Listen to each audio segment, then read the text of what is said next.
Welcome to Thriving Tribesmen. My name is Corey, your host, and I'm excited to be making this episode.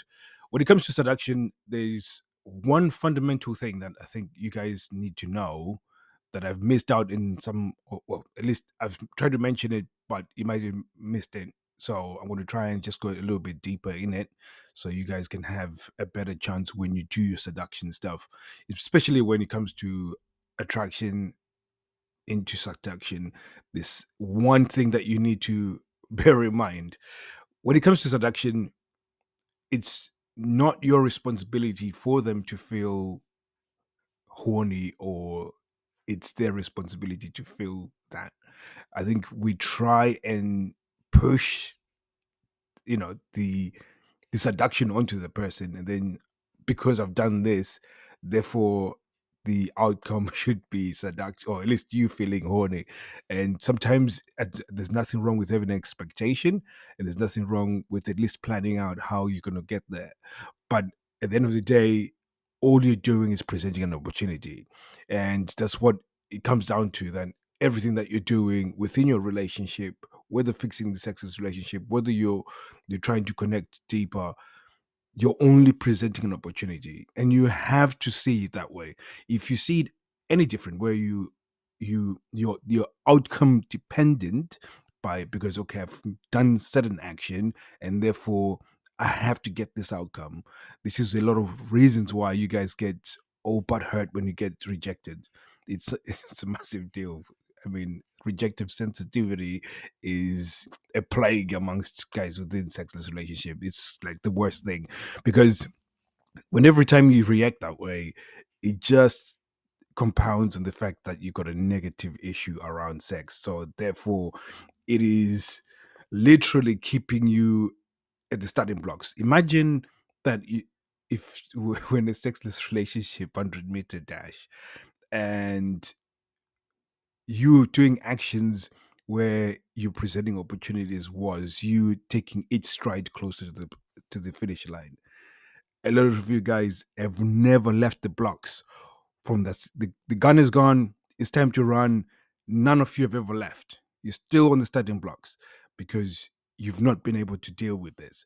It's all about presenting opportunities. If you have an outcome dependency where you, okay, I'm going to try and touch her here, and then I'm going to say this, and then hopefully she might be in the mood to have sex, and then she doesn't respond well, you're more likely to just self implode and stuff like that, which is absolutely crazy. Because if you think about seduction in its entirety, it's more, you have to look at it from cold, warm, and then hot, and all of those are stages in which she's gradually getting closer to feeling aroused.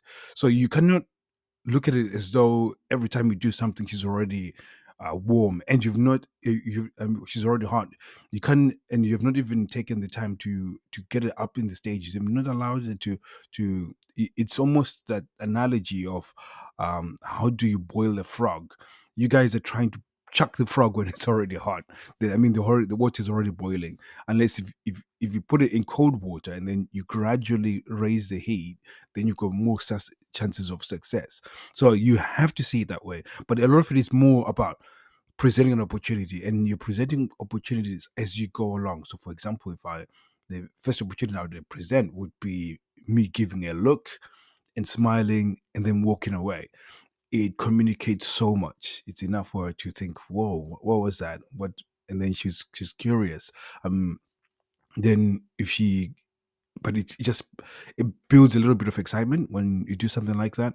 Or if I come over, I don't do anything physical, or even if it was something physical, I would look into her eyes, smile, look as though I'm going to give her a kiss, stop halfway, and then just walk away.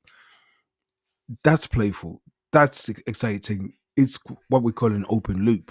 It gets things a little bit excited, and it sometimes you might even get a little bit frustrated, which is perfectly fine because that's the feel to get the things going. But what I'm doing here is presenting opportunities of, I want you to be playful, therefore let's be playful, and that's all I'm doing.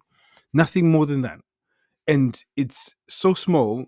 so subtle, but it's a little presenting of an opportunity. Like, let's have a little bit of fun.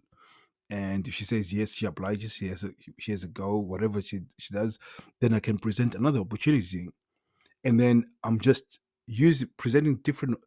I'm continuously presenting opportunities and increasing the intensity of where we are. So I'm now moving between cold, completely cold, not wanting anything to do with it, to warm, to okay, I'm a bit curious what is going on, to completely hot. Let's take off our clothes and let's get down to it. So there is a way of doing it, and when you do it by presenting opportunities, it's so much more powerful than when you are just entitled, expecting, and then when it goes pear shaped, you feel like the whole world is against you.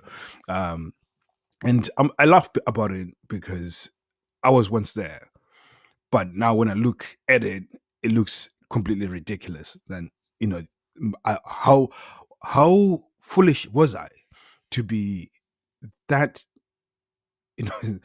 that self-centered. Then I expect that person that every time I make a move, they have to be on, and if they're not on, then it's something. I don't know.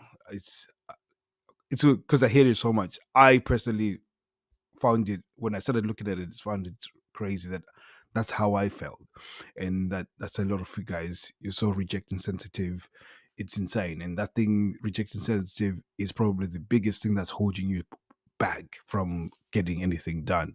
So it doesn't serve you. But what serves you is actually creating opportunities where you can say, "Let's go." This analogy that I like to say is that wherever destination you're going, whether it's fulfillment, love, happiness, holiness, whatever it is, imagine it. You're on a train. You jump on this train. You're already on the train. It's going towards amazing sex, for example, and that's the destination it's going. All you can do is say to your wife, "Would you like to come?" And if she says no, then that's okay. That's okay.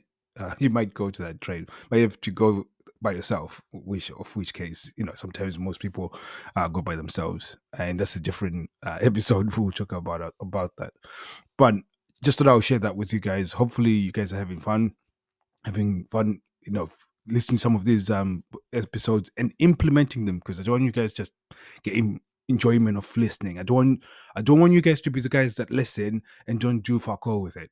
So I want you to be implementing some of these things. Yesterday was a really powerful episode. I wanted you guys to think about when and what caused you to have been a successful relationship, and I told you to look at the times when things were good. So I expect you to do so. And if you're new and you haven't listened to any of our episodes, I want you to go to the previous episodes. We talk a little bit about diagnosis, how you diagnose a sexless relationship, and how everything has been diagnosed wrong within the industry. So it gives you an idea of how to then tackle it in a way that's going to be more effective. Um, like I was saying, the reason why we're doing these bits is because after training 239 men and empowering them, I've been obsessing about how to get the result faster. And I find myself going further and further back from the relationship. I'm not thinking about the marriage. I'm not thinking about when the kids came and I'm calling those stresses. I'm going further back in the diagnoses and the mindset around the time when you planted the seed for a sexless relationship within your relationship. If we can identify that, then the result becomes quicker in terms of delivery, or at least getting you empowered within your relationship. So if you want to learn more, we've got a course that's coming out next week. It's going to be called Unleashing Unlimited Sexual Power Within a Relationship. It's a free course. We'll be letting you know the details on that. If you would like to be on a waiting list, so you're ready to be given information around it, go to thriving_tribesmen on Instagram, and we'll be giving you details on that. Like I said, just DM Unleashed.